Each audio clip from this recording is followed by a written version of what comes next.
네, 오늘 산상보험 7번째 시간인데요. 오늘 할 이야기는요, 의를 위하여 핍박받는 자란 어떤 의미인가. 그래서 저희한테 증거를 주셨는데, 이 핍박받는 자가 되어야만 증거가 있다라는 거예요. 이게 어떤 내용인지 오늘 한번 자세히 보도록 하겠습니다. 저희가 산상보훈에는 8가지 복이 있습니다. 그래서 8복이라고 하죠. 그래서 위에 4가지 복, 심령이 가난한 자는 천국이 저희 것이고, 의에 줄이고 목마른 자는 배부를 것이며, 요 단계가 거듭남의 단계입니다. 그래서 뜰의 경험이라고 하죠. 그래서 심령이 가난하고 애통하면 이건 성령께서 저희를 이끌어 가시죠. 그러면 예수님의 의를 저희가 간절히 찾게 됩니다. 그러면 예수님께서 입혀주시는 의, 곧 새 마음을 받는 경험을 하게 됩니다. 이게 뜰의 경험이라고 하죠. 그래서 뜰의 경험을 하신 분들은 그 다음에 성소 첫째 칸으로 들어가게 됩니다. 그럼 성소 첫째 칸은 궁휼히 여기는 자, 이런 마음을 내가 발산하는 게 아니고 성소 첫째 칸에서는 나누어 주시는 의를 경험한다고 합니다. 이게 바로 성화 단계라고 하는데요. 예수님께서 가지고 계셨던 그 품성을 저희한테 나눠주세요. 그럼 그걸 경험한 사람은 다른 사람한테 그것도 그대로 나눠주려는 마음이 생긴다는 거예요. 그래서 나눠주시는 의라고 합니다. 그래서 여기 보면 의에 줄이고 목마른 자가 있고 의를 위하여 핍박받는 자가 있습니다. 의라는 내용이 2가지가 나오죠. 그래서 첫 번째 거는 입혀주시는 의라고 하고 밑에 것은 나눠주시는 의라고 합니다. 그래서 8복은 첫 번째도 천국이 저희 것이며 마지막에도 천국이 저희 것입니다. 해서 천국 백성이 가지고 있어야 될 품성에 대해서 지금 이야기를 하고 있는 것이 8복입니다. 그래서 이 품성은 누구의 품성이라고요? 곧 예수님의 품성이라는 거죠. 그래서 우리가 이 품성으로 세상에서 살아야지만 그 품성을 보고 사람들이 하나님을 믿게 된다는 거예요. 우리한테 이 품성을 가지라는 의도는 우리가 제사장의 역할로 만민한테 하나님에게로 돌아오라는 그 기별을 전하기 위해서 이 품성을 가지라는 거예요. 우리는 내가 품성을 가져야지만 천국 가겠다라고 생각하는데 하나님께서는 너 혼자 천국 오는 게 아니고 그 빛으로 많은 사람한테 비춰라. 이게 목적이라는 거예요. 자, 그리고 보면 여기 의에 대해서 나온 거 좀 전에 말씀드렸어요. 그러면 의를 위하여 핍박을 받는 자는 복이 있나니, 이게 촛대의 경험이라는 거예요. 촛대.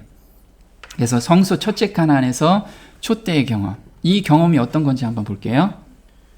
그리스도의 사랑과 성결의 미를 타낼 때 그것은 사단의 나라에 속한 백성을 빼내는 것이나 다름없다. 사람들이 하나님과 조화를 이루고자 했을 때 그들은 십자가에 대한 공격이 그치지 않았다는 것을 발견하게 될 것이다. 정사와 권세와 하늘에 있는 악의 영들이 하늘의 법칙에 순종하는 모든 자들을 대항하기 위하여 대오를 벌이고 있다. 네. 하나님의 백성은 예수님의 품성을 가지고 이 땅에 살면 이 세상과 분리되어 있는 사람들이기 때문에 세상 권세를 잡은 모든 악한 영에 의해서 공격을 받는 것이 당연하다. 이걸 당연하게 받아들여야지. 나는 핍박이 하나도 없어요. 그러면 예수님의 품성대로 지금 살고 있지 않다라는 의미예요. 기분이 좋은 게 아니고 오히려 회개해야 됩니다. 그래서 하나님의 영광, 곧 그분의 품성은 당신께서 택하신 자들에 의해 시련과 핍박을 통해 나타난다. 그래서 하나님의 영광이라는 것은 즉 하나님의 품성이라고 이야기를 하죠. 그래서 우리가 나는 하나님을 믿고 있어요 얘기하지만 실질적으로 어떤 핍박이 올 때 그 믿음이 진짜 믿음인지 드러나 보인다는 거예요. 그래서 그들은 세상의 좁은 길을 걸으며 고난의 도가니에서 정결하게 된다. 그래서 그 고난과 핍박을 통과하면서 우리는 믿음이 더 공고해지고 탄탄해진다는 거예요. 그래서 그게 고난의 도가니에서 정결하게 된다. 그래서 세상의 것이 자연스럽게 떨어진다는 거죠. 그들은 그리스도를 따르는 동안 쓰라린 투쟁을 경험한다.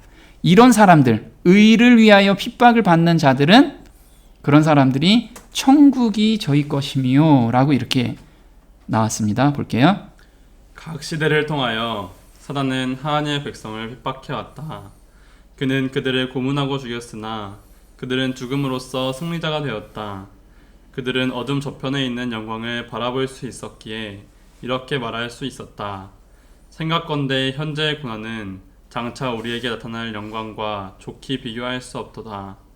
우리의 잠시 받는 환난을 경험한 것이 지극히 크고 영원한 영광에 중한 것을 우리에게 이루게 함이니 구주를 사랑하는 자들은 그분과 함께 굴욕과 치욕을 당할 때마다 기뻐할 것이다.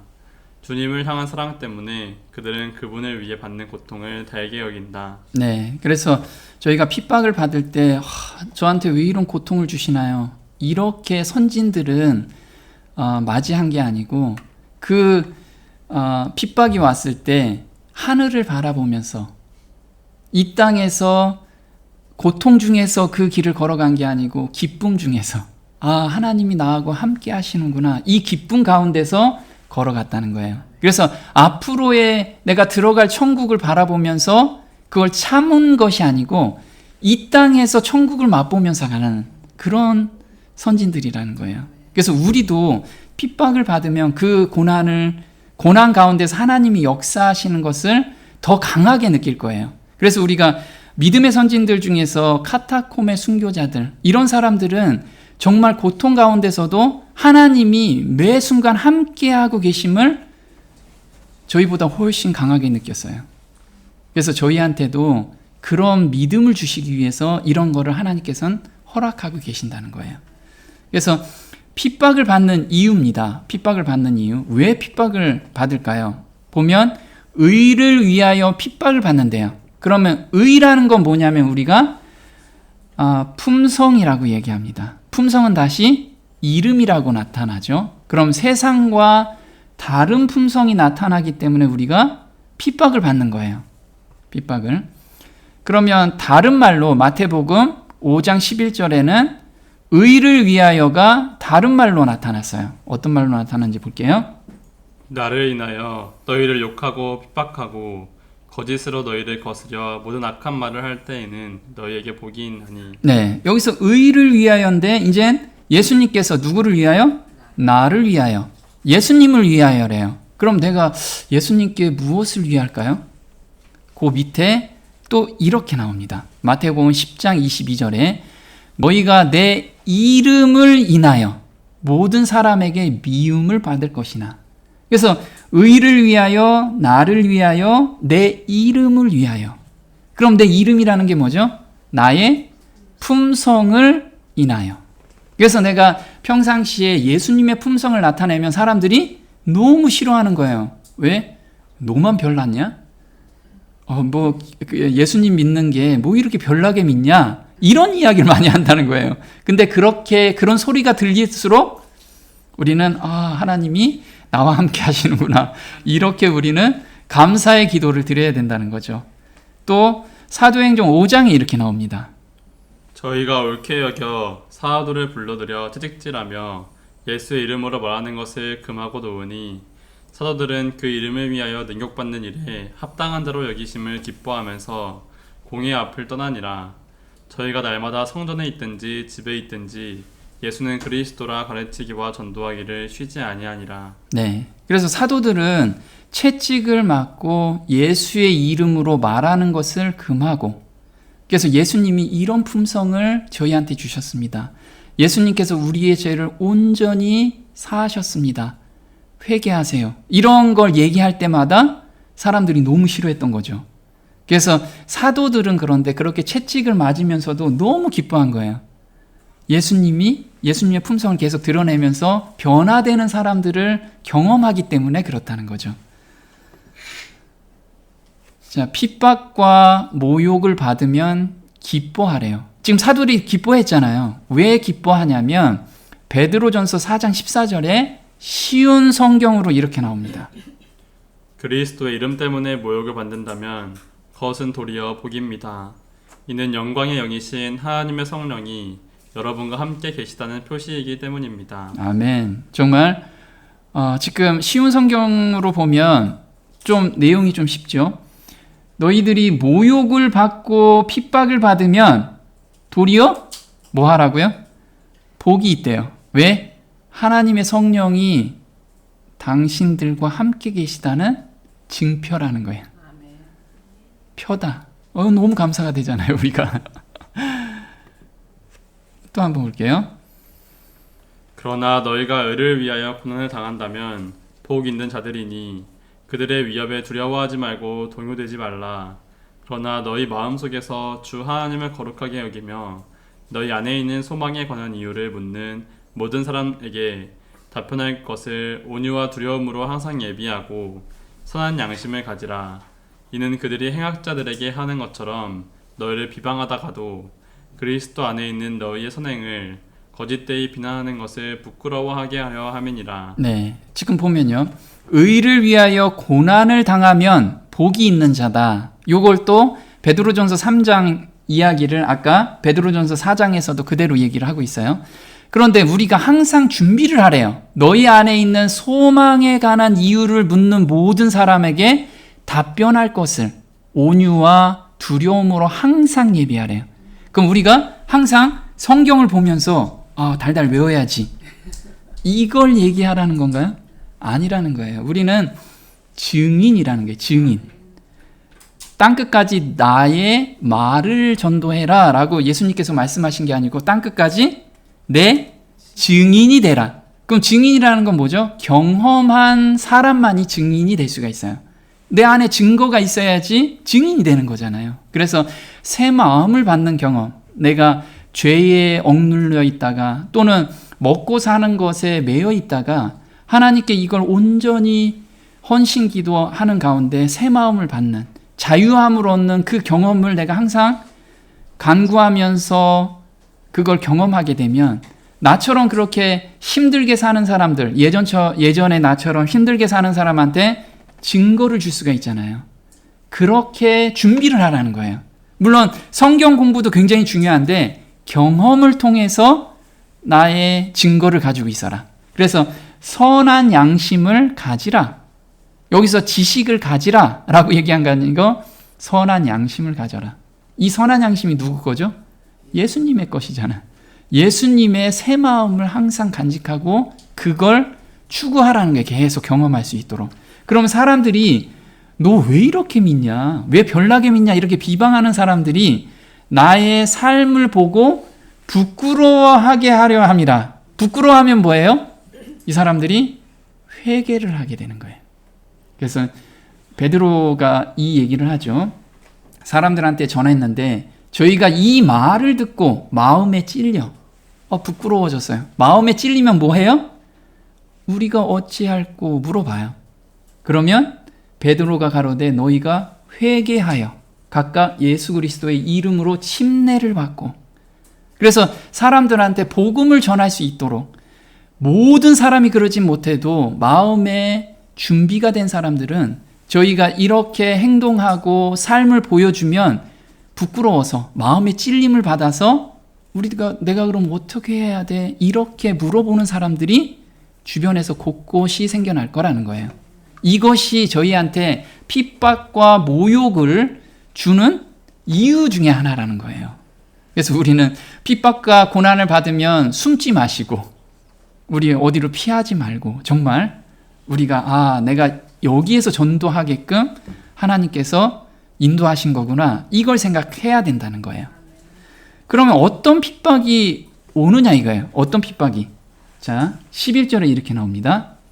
나를 인하여 너희를 욕하고 핍박하고 거짓으로 너희를 거스려 모든 악한 말을 할 때에는 너희에게 복이 있나니. 네. 자, 어떤 핍박이 오냐면 욕하고 핍박하고 거짓으로 너희를 거스려 모든 악한 말을 할 때, 이게 핍박이는 구체적으로 지금 이야기를 하고 있어요. 어떤 핍박인가? 인자로 인하여 사람들이 너희를 미워하고 그들의 동료들에게서 따돌리며 욕하고 너희의 이름을 악하다 하여 너희를 버릴 때 너희는 복이 있도다. 예, 누가복음 6장 22절이에요. 여기서 미워하다라는 뜻은 어떤 거냐면 원어로는 출교하다라는 뜻이에요. 출교하다. 그래서 우리가 어떤 자기가 다니는 교회에서 정말 진리를 따라가려고 하면 반대하는 세력, 심지어는 출교까지 당할 수 있다는 거예요. 그래서 요한복음 16장 2절에는 사람들이 너희를 추례할 뿐 아니라 예수님께서도 말씀을 하셨어요. 그래서 예수님 시절에도 예수님을 믿는 사람들은 다 추례가 됐죠. 네, 유대교에서 다 추례가 됐어요. 근데 그 당시에는 유대교에서 추례된다는 건 먹고 못 사는 거예요. 유대교회가 다 연결이 돼 있기 때문에 그러면 삶을 포기하는 거예요. 생업을 포기하는 그런 위험 가운데서도 예수님을 따르는 무리들이 엄청나게 많았다라는 거예요. 그거는 자기 안에 증거가 있으면 그대로 따라갈 수밖에 없는 마음이 생기기 때문에 그렇다는 거죠. 자, 이름을 악하다 하여 너희를 버릴 때, 이건 어떤 얘기냐면 거짓되고 악한 소문을 유포하는 것을 가리킨다.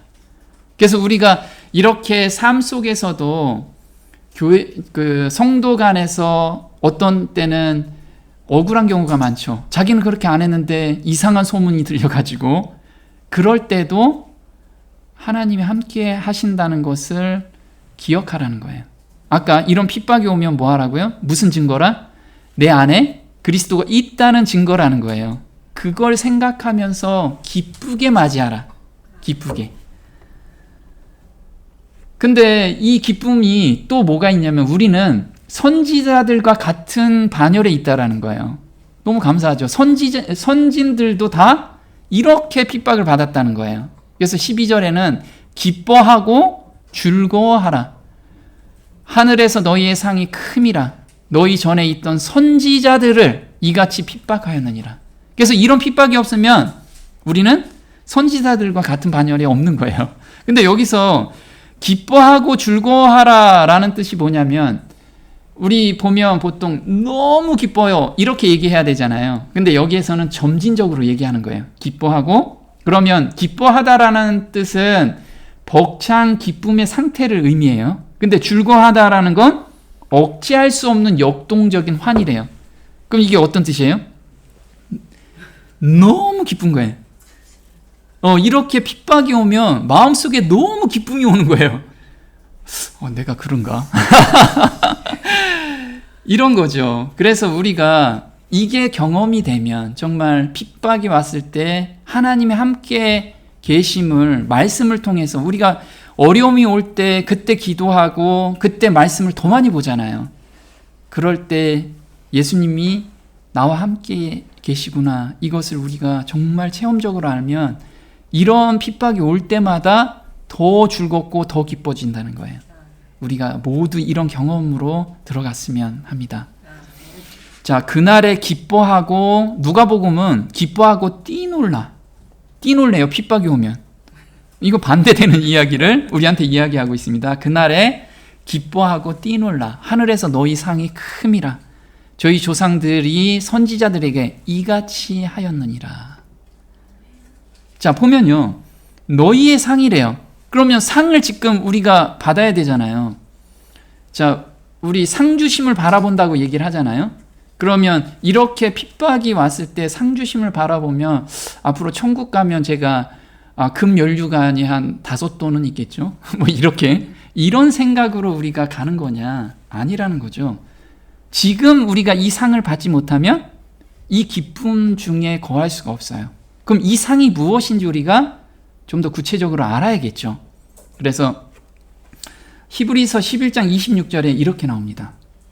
그리스도를 위하여 받는 능욕을 애굽의 모든 보화보다 더 큰 재물로 여겼으니 이는 상 주심을 바라봄이라. 네, 상 주심을 바라봄인데 그러면 나중에 상을 받는구나 이렇게 생각이 되잖아요. 근데 믿음의 선진들은 상을 언제 받았어요?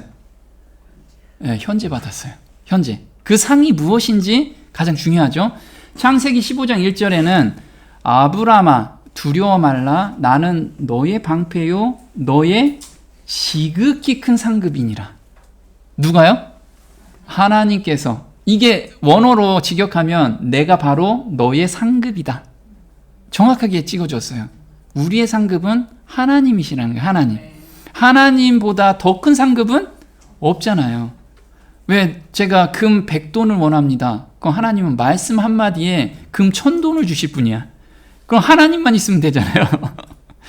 근데 우리가 생각하는 상급을 생각하기 때문에 지금 오는 고통이 힘든 거야. 지금 우리가 받아야 되는데. 그래서 한번 볼게요.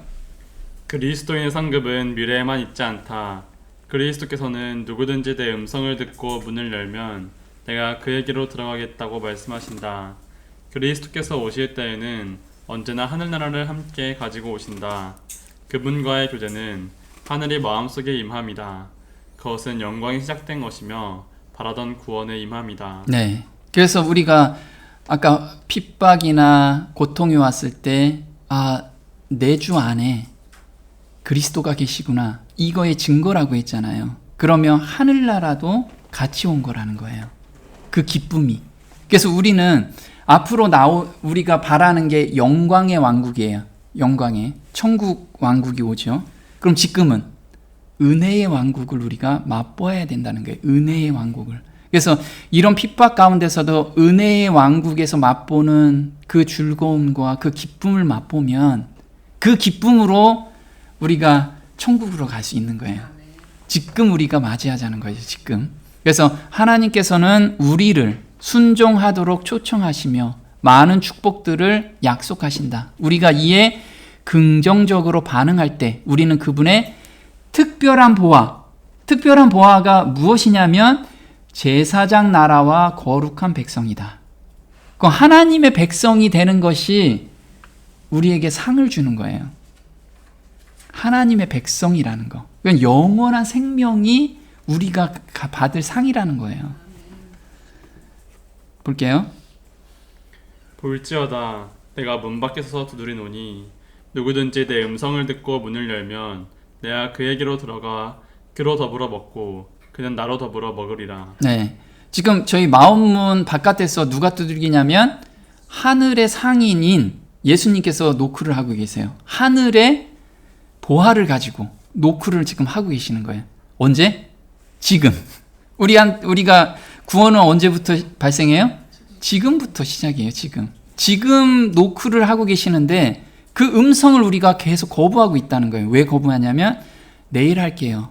모레 할게요. 지금 아직 준비 안 됐으니까 이따 밤에 할게요. 이거거든. 이렇게 말씀이 전하거나 말씀을 읽을 때 또는 기도할 때 성령의 음성이 들려왔을 때 거기에 순종하는 것이 문을 여는 거라는 거예요. 그때 예수님께서 하늘의 보화를 우리한테 주신다는 거예요. 한번 볼게요.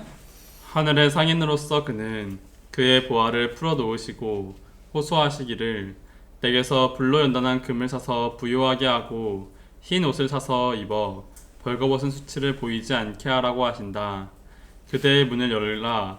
곧 크신 상인이시요 영적 보화를 가지신 그분은 말씀하신다. 나와 거래를 하자. 내 물건을 사라고 권면하는 자는 나 곧 너의 구속자니라고 하신다. 네. 그래서 영적 보화는 누구래요? 예수님이라는 거예요. 영적 보화. 예수님이 가지고 계시는 그 품성을 의미하는 거예요. 그 품성을 우리한테 사라.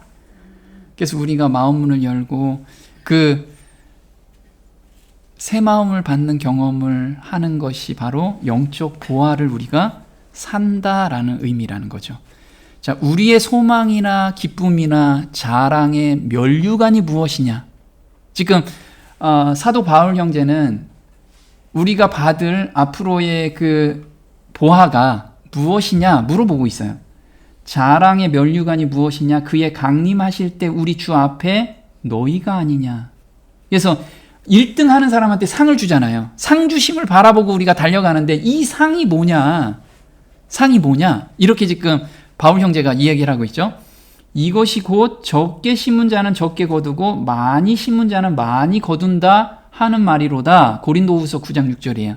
그러면 적게 거두는 사람이 있고 많이 거두는 사람이 있어요.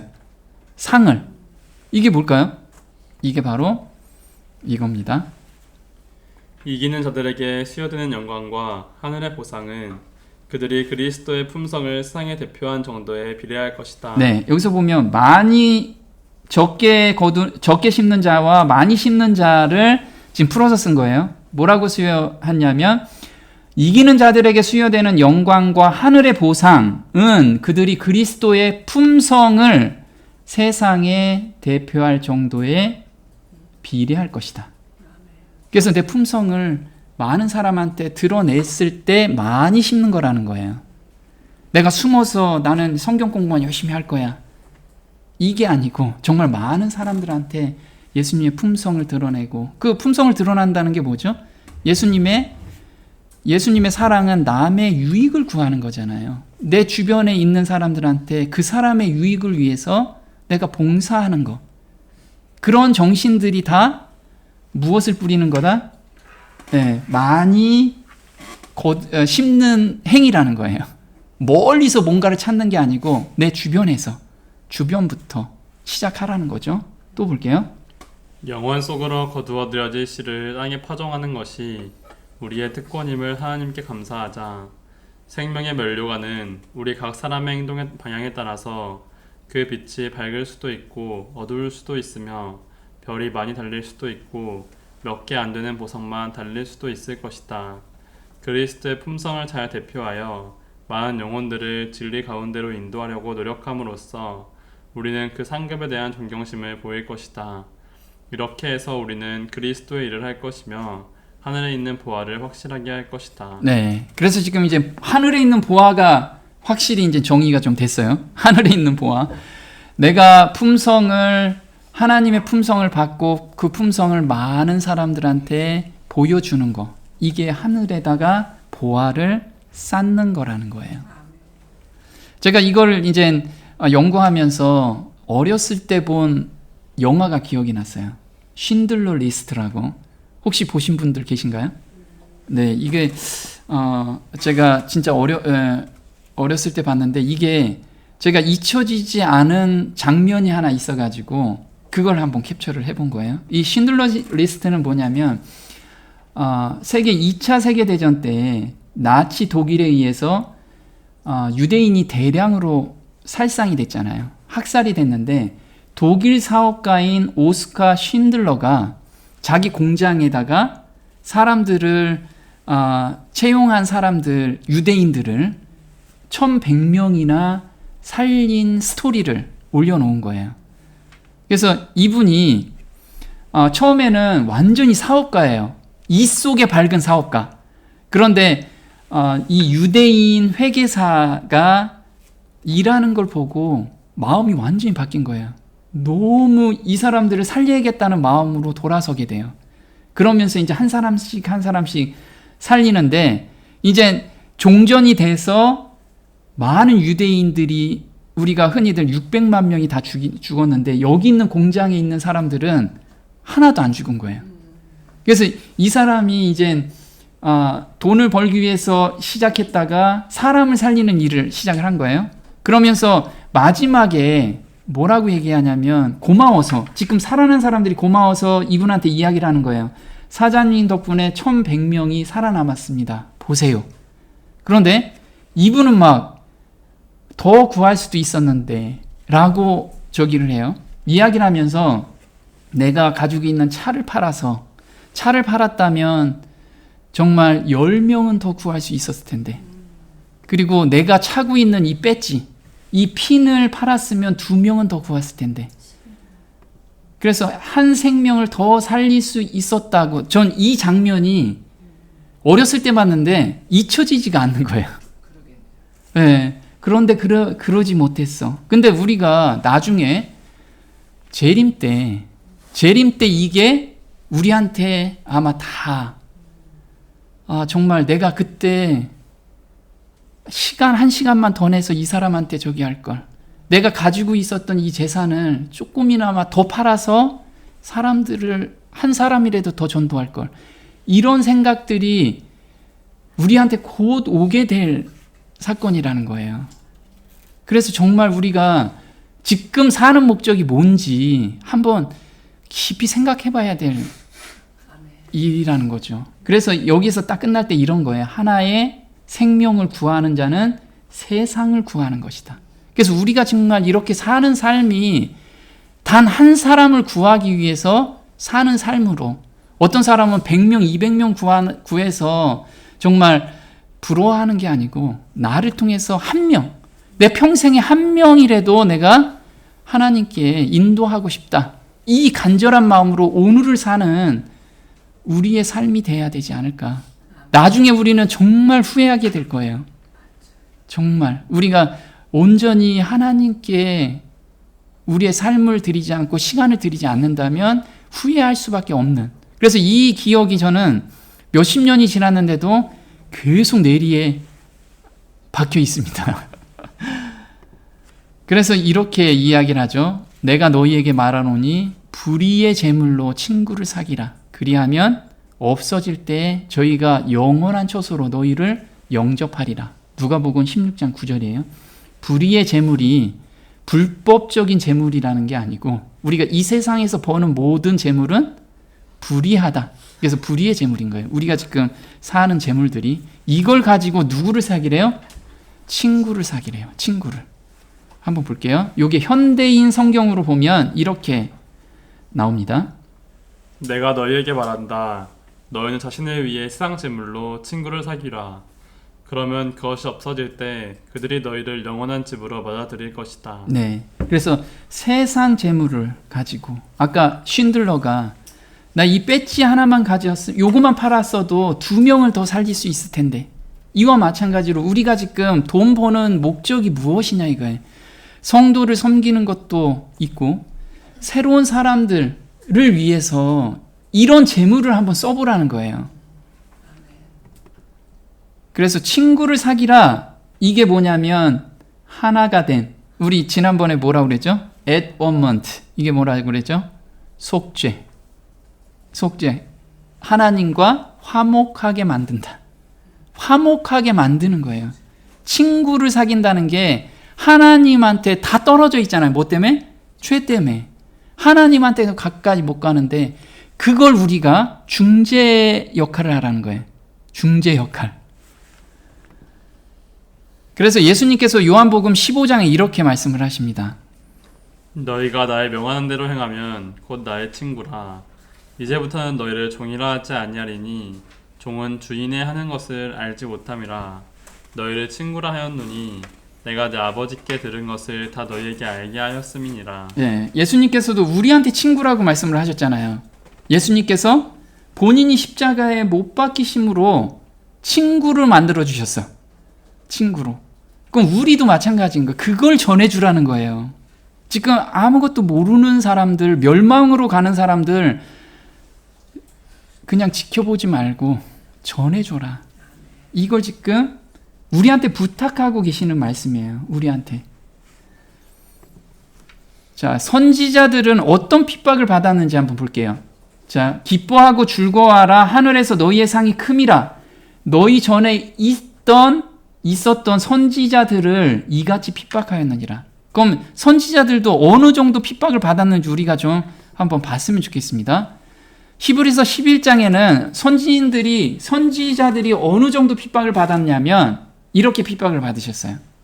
돌로 치는 것과 톱으로 켜는 것과 시험과 칼에 죽는 것을 당하고 양과 염소의 가죽을 입고 유리하여 궁핍과 환난과 확대를 받았으니 이런 사람은 세상이 감당치 못하도다. 저희가 광야와 산중과 암혈과 토굴에 유리하였느니라. 네, 보면 선지자들은 돌로 치고 톱으로 켜서 죽었고 시험과 칼에 죽임을 당했어요.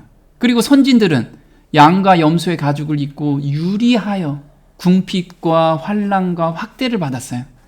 그런데 이 사람들이 원망했냐? 아니라는 거예요.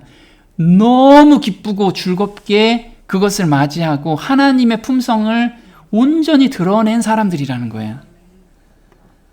그래서 보면 스가랴나 스데반이 돌에 맞아 죽었어요. 돌을 이렇게 짱돌로 이렇게 죽이는 게 아니고요. 이렇게 큰 돌로 죽이는 거야.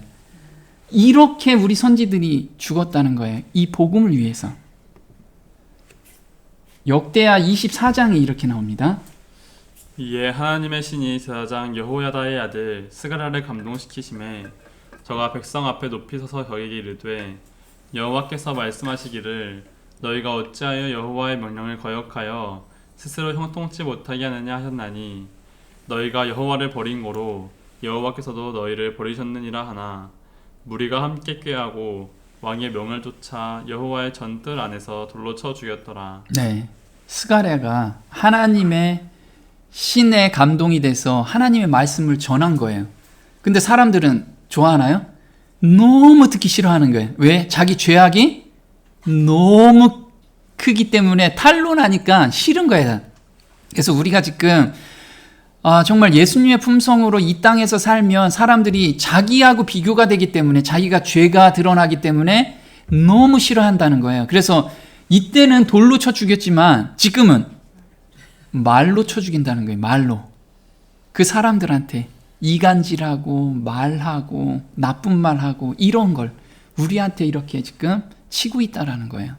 근데 이때 구약에서 이때 있었는데 이제 신약에서 스데반도 똑같은 경험을 하잖아요. 스데반도 똑같은 경험을 합니다. 그래서 스데반 한번 볼게요. 말하되 보라 하늘이 열리고 인자가 하나님의 우편에 서신 것을 보노라 한데 저희가 큰 소리를 지르며 귀를 막고 일심으로 그에게 달려들어 성 밖에 내치고 돌로 칠세 증인들이 옷을 벗어 사울이라 하는 청년의 발 앞에 두니라. 저희가 돌로 스데반을 치니 스데반이 부르짖어 가로되 주 예수여 내 영혼을 받으시옵소서 하고 무릎을 꿇고 크게 물러 가로되 주여 이 죄를 저들에게 돌리지 마옵소서 이 말을 하고 사니라. 네, 여기서 보면 스데반이 지금 하나님의 말씀, 예수님이 그리스도라는 것을 지금 전하다 보니까 사람들이 어떤 행동을 보이냐면 귀를 막고 일심으로 그에 달려가. 그러니까 그 듣기가 너무 싫은 거예요. 근데 스데반이 저 사람들 안 들으니까 나 그냥 다른 데 갈래. 이러지 않았다는 거예요. 어떻게 해요? 굳건히 계속 그 자리에서 전도를 하고 결국은 어떻게 해요? 하나님 저 돌멩이 던지는 저 무리를 정말 벌해주세요. 저 용서가 안 됩니다. 이렇게 하지 않으시고 예수님과 같이 똑같이 얘기하세요. 주여 이 죄를 저들에게 돌리지 마옵소서 이 말을 하고 자니라. 그래서 스데반은 죽으면서도 돈을 던지는 사람들한테 뭐라고 얘기해요? 하나님께 기도한 거예요. 저 사람의 구원을 위해서. 우리가 지금 혹 나한테 우리한테 지금 비방하고 또 어떤 이유 없이 우리를 치는 사람들한테 저 사람 안 만날 거야. 마음속에 저 사람 꽁하는 그러면 안 된다는 거예요. 그거는 예수님의 마음이 아닌 거예요. 만약 그런 마음이 있다면 그 마음도 드려야 돼요. 우리가 솔직히 고백이라는 것은 하나님께 내 솔직한 마음을 드리는 거잖아요. 그 드리고 하나님 제가 저 사람 너무 미워 죽겠어요. 이걸 드리고 예수님의 마음을 받는 거. 그 마음을 받게 되면 정말 그 사람을 위해서 우리가 기도하게 된다는 거예요. 그런 가운데 우리가 그러면 환난과 핍박 가운데 무엇이 내주한 것을 확신해요? 예수님이 나와 함께 하다는 것을 우리가 확신을 할 수 있다는 거예요. 또 므낫세 때 톱으로 켬을 당한 이사야예요. 우리 이사야 선지자 알죠? 톱으로 켜서 죽었어요. 이사야서 1장 1절에 보면 유다 왕 우시야와 요담과 아하스와 히스기야 시대의 아모스의 아들 이사야가 유다와 예루살렘에 대하여 본 이상이라 해서 언제부터 시작했냐면 우시야부터 시작해서 히스기야까지 지금 이사야가 선지자로 있었어요. 근데 언제 죽었냐면 히스기야 아들 시대가 므낫세예요. 그래서 므낫세는 즉위하자마자 선지자들을 계속 죽였어요. 자기한테 바른 소리를 자기는 죄를 계속 짓는 게 재밌는데 자꾸 그걸 짓지 말라고 하니까 그게 싫었던 거예요. 그래서 왕하 21장 16절에 이렇게 나옵니다. 므낫세는 유다 백성들에게 우상 섬기게 하여 여호와 앞에서 범죄하도록 한 그 죄 외에도 죄 없는 사람들을 수없이 죽여 예루살렘의 거리를 온통 피로 물들게 하였다. 여기서 죄 없는 사람들, 이 사람들 중에 어떤 사람들이 있었냐면 선지자들이 그렇게 많았어요. 그래서 유대인의 전승에 의하면 므낫세는 당시 선지자들의 입을 봉하기 위하여 선지자들을 핍박하고 매일 그들 중 몇 사람을 살해했어요. 매일 죽인 거예요. 매일. 그리고 선지자 이사야도 이때 톱에 켜지는 순교를 당했다고 한다. 그래서 우리가 지금 핍박을 받는다면 우리가 그 선지자들의 반열에 우리가 들어가 있다. 그걸 받고 있다라는 거. 그걸 좀 생각하면서 감사해야 된다는 거죠. 이사야입니다. 이사야는 몸이 뒤틀리게 꼬이는 형틀에 들어갔어요. 그 고통을 받았어요. 한번 볼게요. 성전의 최고 감독관은 임멜의 아들 사장 바스훌이었다. 그는 예레미야가 연하는 말을 듣고 즉각 그를 체포하여 때리고 몸을 뒤틀리게 꼬아놓는 형틀에 매어 구금하라는 명령을 내렸다.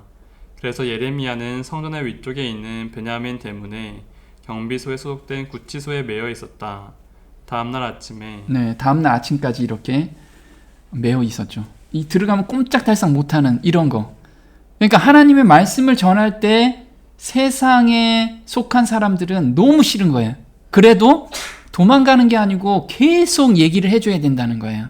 그게 우리의 역할이라는 거예요. 그러면 믿음의 선진들은 어떻게 핍박을 당했을까요? 종교 개혁자들도 똑같은 핍박을 당했어요. 한번 볼게요. 성경을 읽는 것, 그 말씀을 듣거나 전하는 것, 심지어 그것에 대하여 말을 하는 것까지도 화양에 처할 만한 죄라고 하였다. 은밀히 하나님께 기도하는 것, 무사하게 절을 하지 않는 것, 또는 시편을 노래하는 것도 사형에 해당된다고 하였다. 자기의 잘못을 버리기로 맹세한 자들도 정죄의 선고를 받았다. 그래야 남자들인 경우는 검으로 죽이고 여자들인 경우는 산채로 매장하여 죽였다. 카알과 필립 2세의 치하에서 그와 같은 방법으로 죽임을 당한 사람들은 이루 헤아릴 수 없이 많았다. 이때가 언제냐면 루터가 종교 개혁을 시작하고 1600년대, 1700년대에 이렇게 사람들을 무자비하게 죽였어요. 근데 이유가 뭐냐면 성경을 읽는 것, 그 말씀을 듣거나 전하는 것, 심지어 그것에 대하여 말하는 것까지도 그냥 화형에 처한 거예요. 화형에. 그리고 또 뭐가 있냐면 은밀히 하나님께 기도하는 것, 우상에게 절하지 않는 것, 또 시편을 노래하는 것, 이것도 다 사형이다 이거예요. 사형. 그래서 이때 너무나 많은 사람들이 다 죽은 거예요. 또 한번 볼게요. 박해가 점점 심하여짐에 따라 순교자들의 신앙도 더 강하여졌다. 남자뿐만 아니라 연약한 부인들과 처녀들까지도 확고한 용기를 나타냈다. 아내들은 남편들이 달려있는 화영주 곁에 서서 불에 타고 있는 남편들에게 위안의 말을 들려주거나 시편을 노래로 불러주기도 하였다. 어린 처녀들은 마치 밤에 잠자리에 들어가는 것처럼 산채로 조용히 무덤에 들어가 누웠고 혹은 결혼식에 나아가는 신부처럼 좋은 옷을 입고 교수대나 화영장에 나아가기도 하였다. 보면요. 이때 이 사람들이 원망하면서 이걸 받아들인 게 아니고 기쁨으로 받아들였어요. 그래서 이 모습을 보고 사람들이 회개로 이끌었다는 거예요. 이 모습을 보고. 우리한테도 곧 올까요? 당연히 오기 때문에 우리한테 이걸 그대로 전하고 있는 거예요. 또 한번 볼게요. 다신교가 복음을 박멸하고자 노력하였던 시대와 꼭 마찬가지로 그리스도인의 피는 씨앗이 되었다. 박해는 진리의 증인들이 수를 증가시키는 역할을 했다. 백성들의 정복하기 어려운 결심을 보고 광적 상태가 되어버린 왕은 해가 거듭될수록 잔악한 일을 더욱 심하게 하였다. 네. 그래서 이게 우리한테도 곧 올 일인데 이런 거죠. 우리한테 지금 예고편이죠. 예고하고 있잖아요. 개국 이래로 그때까지 없던 환란의 때가 오고 있다. 그래서 한번 볼게요.